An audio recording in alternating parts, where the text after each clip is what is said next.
Hi everyone, please take note of the following disclaimer. Please note that this video is for informational, educational, and entertainment purposes. It does not constitute financial advice. We are not registered financial advisors. Hey everyone, welcome back to the channel, your number one source for income-oriented investing where we don't ignore total return. And I am at the beach house. I just took a really long walk on the beach. It was great, but I figured because of the bloodbath that's going on right now in the markets overall, especially with things like the NASDAQ and crypto, of course, Bitcoin down to, I don't know, 68,000, I think today. I figure I make a video for you guys just to remind you what being a real investor is all about and what being a fake investor, which there's a lot of people out there, including myself 10 years ago. I considered myself a fake investor. I thought I was an investor, but I really wasn't. I was more like a swing trader. I wasn't thinking like an investor at all. So we've all made these mistakes. So let me remind you really what it is to be a real investor and really the difference between a long-term real investor and more of a fake investor. So the first part, and of course this is all my opinion, guys, all right? So these are just my opinions, my experience, 10 plus years in the stock market. I'm going to tell you and also some tips at the end as well, if this is maybe your first time going through this sudden volatility, right? If you're breaking your cherry now, congratulations. It's going to be the scariest time. The first time is always the scariest, right?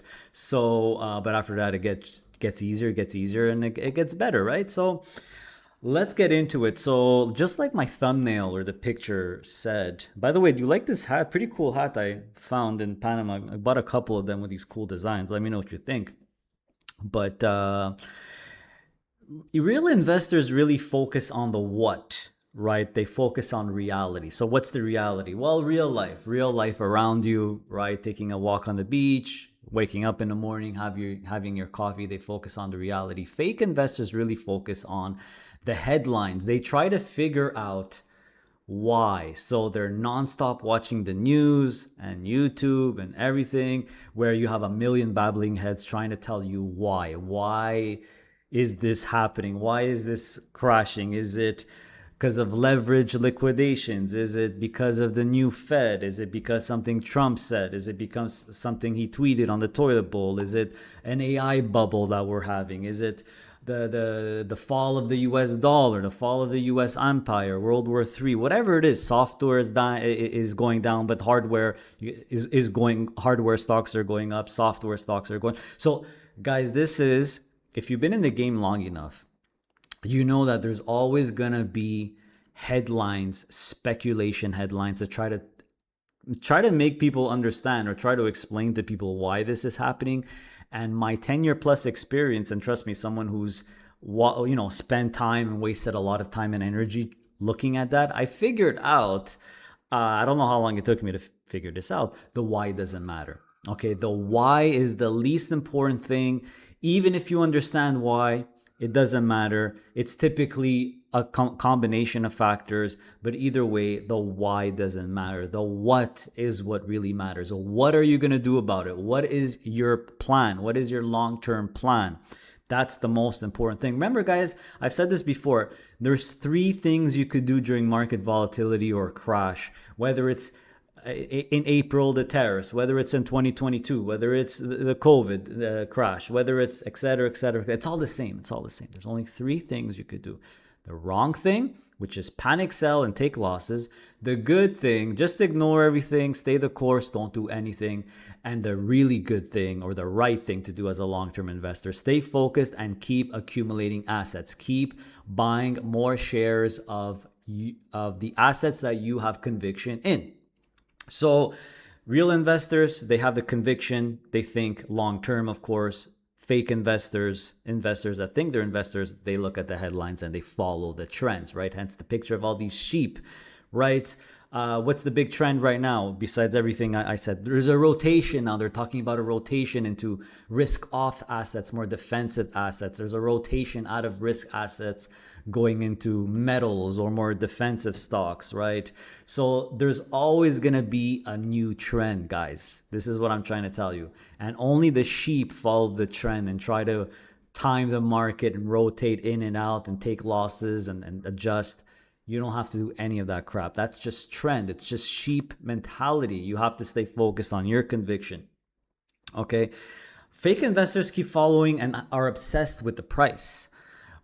Swing traders and traders should be obsessed with the price, with the day-to-day, week-to-week price. Investors are not focused on the price. The price is irrelevant. They're focused on the assets that they own for the long term. The price will always go up and down.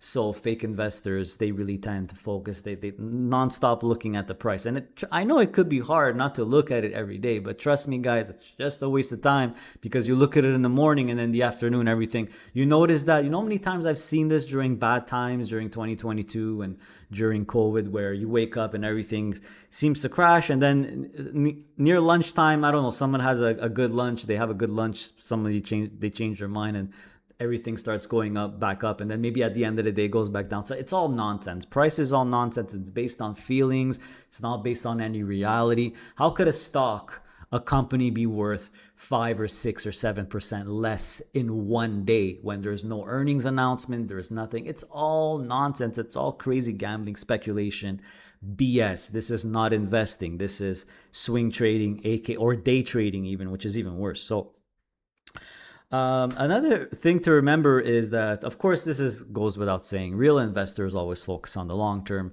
Fake investors are thinking short term, right? This is obviously set in stone. It's an eternal mantra. You have to think long term as an investor. My personal opinion, you need at least a 10-year time horizon. If you consider yourself an investor, it's 10 years. You're thinking of the next 10 years.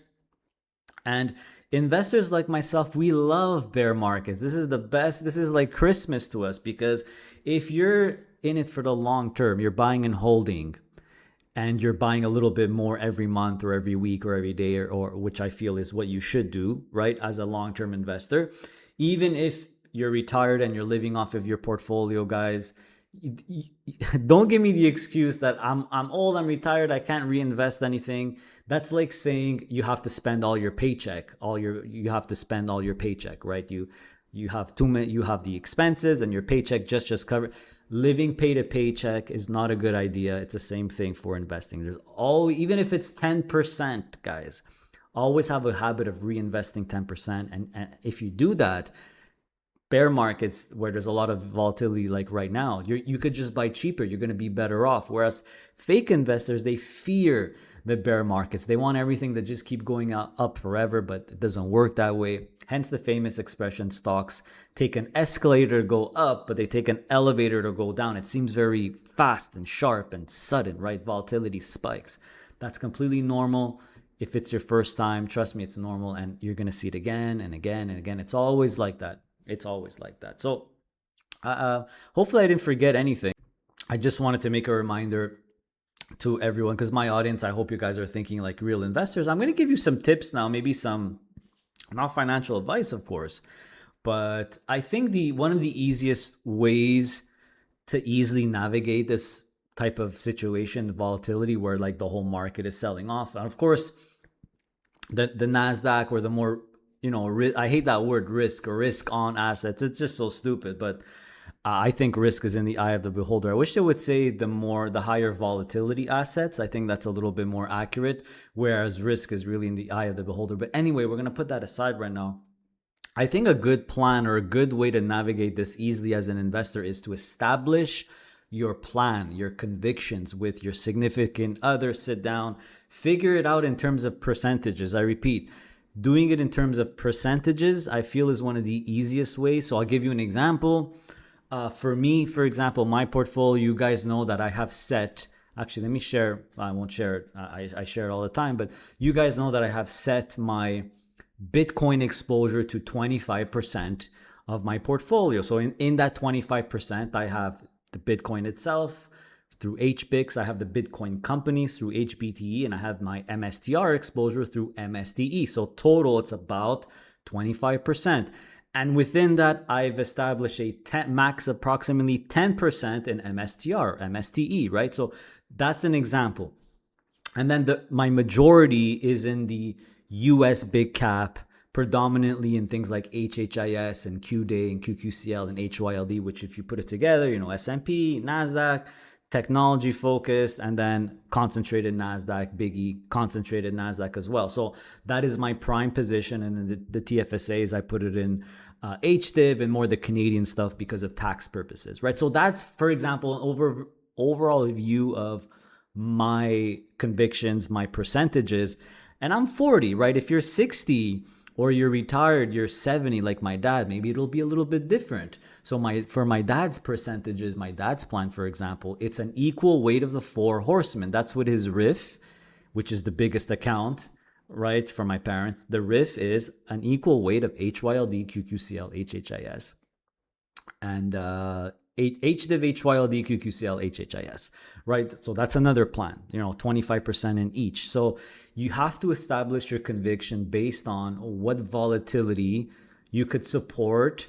And, the older you are, if you want to go more defensive, that's fine. But you also have to remember that as a covered call income investor, particularly where you never have to sell anything, right? So I'm not going to say an equal weight of the 4 horsemen, it might be fine for you. You have to figure that out. So this is what I'm trying to tell you. Everyone has to figure it out based on what they want more value. Is total long-term total return and performance more important for you? Or do you want a little bit more, would you sacrifice a bit of total return for something a little bit more defensive, right? Like a BMAX, for example, or et cetera. So in case you are, again, there's 3 things you could do during this time, right?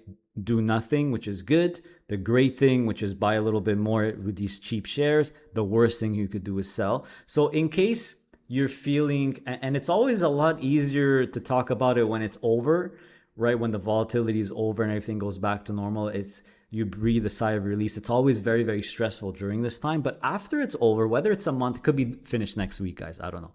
Could be a month, could be 6 months. I have no idea. Once it's over, you sit down and you talk to your significant other and you say, okay, how was that volatility? Were distributions reduced?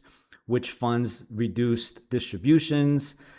Because it is possible that, when the NAVs go down, yes, volatility is spiking, but NAV goes down. It's possible some funds need to reduce their distributions. And then you see which ones didn't reduce their distributions. And typically, the more defensive ones either reduce less or don't reduce at all. And the ones that have a lot of stocks that have gone down, like maybe HHIS, for example, is going to have to reduce from 27 cents to maybe back to 25 cents. I don't know. It's completely normal. But maybe something like a BMAX won't, but it has less than half the yield. So it's really up to you to choose the percentages of your perfect portfolio. So of course, you guys know I love the 4 horsemen, but this coming Sunday, I have a really cool video called the 4 defensemen of PII. So of course, these are my opinions.